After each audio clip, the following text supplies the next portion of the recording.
सलगुरु है बिरु तिलक तिलक दिन तारा नदी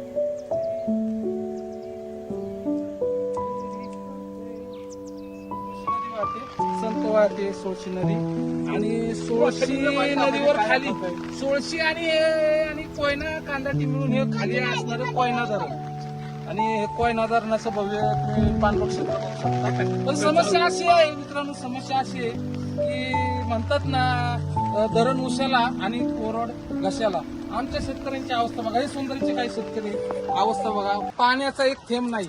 त्यामुळं आम्ही शेतकऱ्यांनी स्वयंरोजगारातून या ठिकाणी एक धरण बांधण्याचा प्रयत्न केलेला आहे आणि आम्ही शेतकऱ्यांची एक शेतकरी गट स्थापन केलेला आहे. या ठिकाणी बघा हे पावसा पाण्याचे असे गरीब शेतकरी उतरतात आणि असे हाल झाले शेतकऱ्यांचे आणि शासनाच्या माध्यमातून इथे एक धरण बांधण्याचा आम्ही प्रोजेक्ट करतोय. आपण व्हिडिओ मोठा होईल, कंटिन्यू ठेवू. सेकंड पार्ट मध्ये बघू आम्ही धरणाची तयारी करतो. ओके, 1 2 3.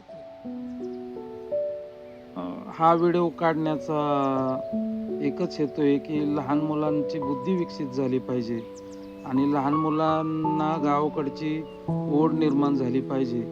आपण कामधंद्यासाठी, नोकरी व्यवसायासाठी, पोटं भरण्यासाठी शहराकडे जातो आणि लहान मुलं मोबाईलमध्ये गुंतून मुलांच्या बुद्धीचा विकास होत नाही. त्यामुळे छोट्या छोट्या गोष्टीतून मुलांचा बुद्धी विकास होते आणि त्यांना छोट्या छोट्या गोष्टीतून खूप मोठा आनंद मिळतो.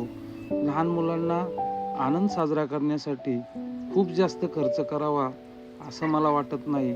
छोट्या छोट्या गोष्टीतून मुलांना आनंद मिळतो.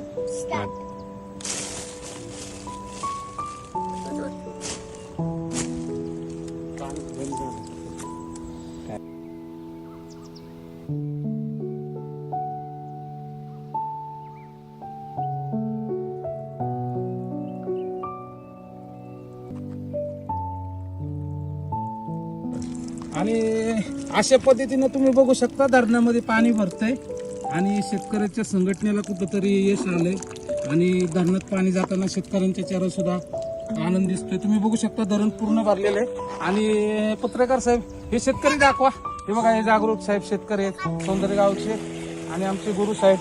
आणि एकीचं बळ काय असतं तुम्ही बघू शकता. शेतकऱ्यांनी मिळून शासनाची कुठलीही मदत न घेता शेतकऱ्यांनी स्वयंरोजगारातून हे धरण निर्माण केलंय.